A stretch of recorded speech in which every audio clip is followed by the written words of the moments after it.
क्या किसी बेजान चीज के अंदर भी इतनी शिद्दत वाली मोहब्बत हो सकती है वो मौत के बाद भी इंसानी दुनिया में लौट आए।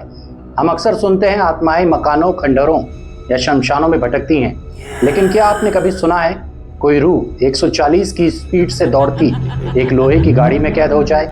आज की कहानी एक ऐसी ही चमचमाती ब्लैक टाटा सफारी की, जिसे राघव ने फर्स्ट क्लास कंडीशन समझकर खरीदा था, लेकिन वो इस बात से बिल्कुल अनजान था इस गाड़ी के एस्केलेटर पर पैर रखते ही उसकी जिंदगी मौत के गियर में शिफ्ट होने वाली है। नमस्कार दोस्तों, आप देख रहे हैं भूतनाथ स्टोरीज। आपके साथ मैं हूं अंकुश वाजपेयी।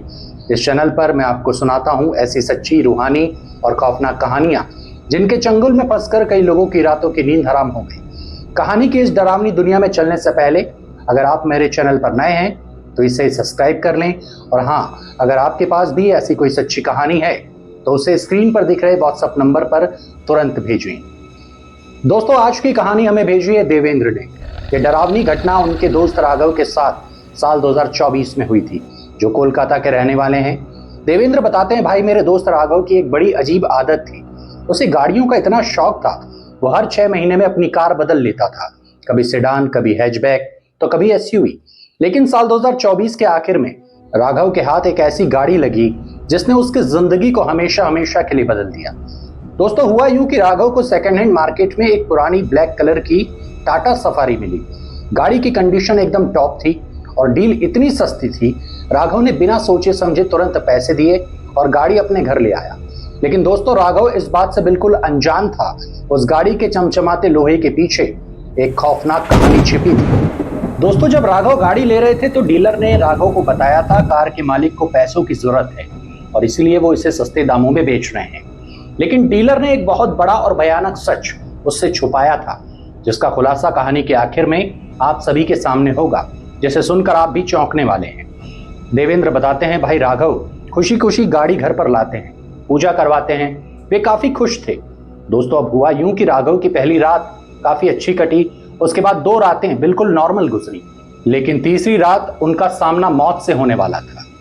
हुआ क्या, रात के ठीक 2 बजे थे जब राघव अपने कमरे में सो रहे थे, तभी अचानक उनके घर के बाहर से एक तेज हॉर्न की आवाज आती है। आवाज इतनी तेज थी कि राघव और उसका परिवार सोते सोते उठ गए। अब दोस्तों, इतना होते ही राघव खिड़की से बाहर झांकते हैं। बाहर उसकी सफारी खड़ी थी, उसकी हेडलाइट्स अपने आप जल बुझ रही थी। राघव को लगा शायद वायरिंग में कोई शॉर्ट सर्किट हुआ होगा। वो नीचे गए, गाड़ी का लॉक खोला, अंदर बैठे। दोस्तों, जैसे ही वो अंदर बैठे उन्हें महसूस हुआ गाड़ी के अंदर का तापमान घर के बाहर से कई गुना ज्यादा ठंडा था, एकदम बर्फीला, जैसे कोई फ्रिज खोल दिया हो। अब इतना होते ही राघव बोले, अरे यार, ऐसी तो बंद है, फिर इतनी ठंडी क्यों है। ये वो पहला पल था जब उस गाड़ी ने राघव को पहली वार्निंग दी थी। खैर, उन्होंने कार के हेडलाइट्स बंद की, वापस अपने कमरे में आकर सो गए। लेकिन दोस्तों, अगले कुछ दिनों में चीजें और ज्यादा अजीब होने लगी। देवेंद्र बताते हैं, भाई जब भी राघव शाम के बाद गाड़ी चलाता, उसे रियर व्यू मिरर में ऐसा लगता जैसे पीछे की सीट पर कोई बैठा है, लेकिन जैसे ही वो गर्दन घुमाकर पीछे देखता, वहां कोई मौजूद नहीं होता। ऐसी ही एक रात राघव हाईवे पर गाड़ी से घर लौट रहे थे। रात के करीब 10 बजे थे, सड़क बिल्कुल सुनसान थी। अचानक गाड़ी का स्टीरियो यानी कि म्यूजिक प्लेयर अपने आप चालू हुआ। उस म्यूजिक प्लेयर में एक पुराना दर्द भरा उदास गाना बज रहा था। राघव ने उसे बंद करने की कोशिश की, बटन दबाया, स्क्रीन को टच किया, लेकिन म्यूजिक सिस्टम ने काम करना बंद कर दिया था। आवाज तेज होती जा रही थी। अब इन्होंने उसे बंद करने की कोशिश की, लेकिन जितना ये बटन प्रेस कर रहे थे, वॉल्यूम लगातार बढ़ रहा था। दोस्तों, अब राघव बुरी तरह से डर चुके थे। ये क्या करते हैं, अचानक से ब्रेक मारते हैं, गाड़ी रुकती है। राघव का गला पूरी तरह से सूख चुका था।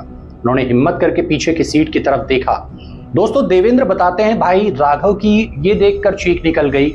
गाड़ी की पिछली सीट पर एक धुंधली सी परछाई है, जिसका चेहरा साफ नहीं था, लेकिन उसकी ठंडी जलती हुई आंखें सीधे राघव को घूर रही थी।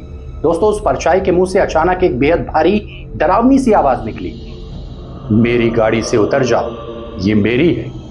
दोस्तों, सोचिए वो मंजर क्या रहा होगा जब सुनसान हाईवे पर अकेले रात का वक्त हो, गाड़ी की पिछली सीट पर एक परछाई बैठी हो। अब हुआ क्या दोस्तों, राघव डर के मारे गाड़ी से बाहर कूदे और भागते हुए अपने घर पहुंचे। दोस्तों, देवेंद्र बताते हैं, भाई राघव ने मुझे रोते हुए कॉल किया, पूरी बात बताई। दूसरे दिन सुबह जहां राघव ने गाड़ी छोड़ी थी, मैं वहां अपने दोस्त के साथ गया, गाड़ी लेकर घर आया। देवेंद्र ने राघव से बात की और कहा, भाई मुझे लगता है इस गाड़ी में जरूर कोई रूह कब्जा जमाए बैठी है, एक काम कर, तू डीलर से बात कर। अब दोस्तों हुआ क्या, राघव ने डीलर से बात की, लेकिन डीलर ने इनसे साफ कहा, सर गाड़ी एकदम ठीक ठाक है, कोई दिक्कत वाली बात नहीं। अब ये सुनते ही राघव जैसे तैसे अपने मन को समझाते हैं, लेकिन अब जो राघव के साथ होने वाला था वो और भी डरावना था। दोस्तों रात के 11 बज रहे होंगे, राघव अपने घर में सो रहे थे। घर की लाइट अचानक लुपझुप होने लगी।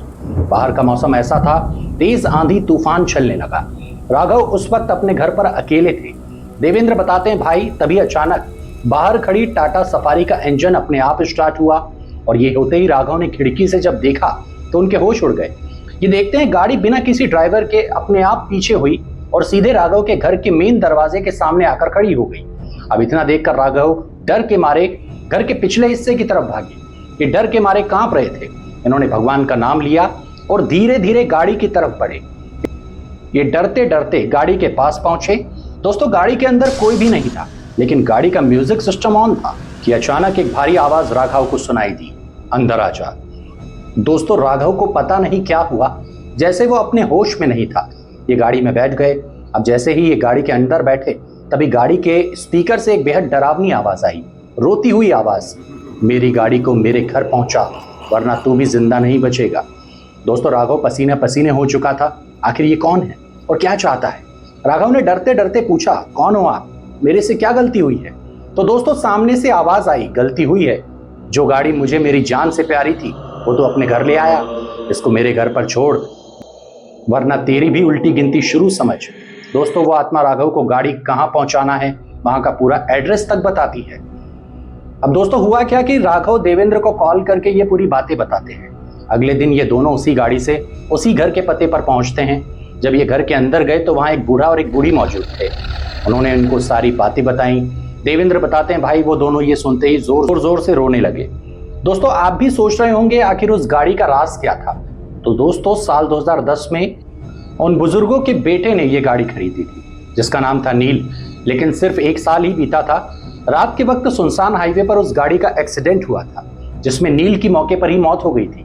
लेकिन दोस्तों चौंकने वाली बात यह थी, नील की मौत के बाद उस गाड़ी को 3 लोगों ने खरीदा था, लेकिन तीनों ही उसे डरावना अनुभवों के चलते वापस उसी के घर छोड़कर चले गए थे। दोस्तों नील के माता पिता फूट फूट कर रोने लगे। उन्होंने कहा, हमारा बेटा इस गाड़ी से बहुत प्यार करता था। दोस्तों अब राघव ने भी सोच लिया था, अगर जान बचानी है तो इस गाड़ी से दूरी बनानी होगी। राघव ने नील के माता पिता से कहा, ये गाड़ी आप अपने पास रखिए, मुझे अपने पैसे भी वापस नहीं चाहिए। दोस्तों देवेंद्र बताते हैं, आज भी वो गाड़ी उसी गांव के घर के गैराज में खड़ी है और धूल खा रही है। तो दोस्तों ये थी आज की हमारी कहानी। वीडियो पसंद आया हो तो वीडियो को लाइक करें, चैनल को सब्सक्राइब करें।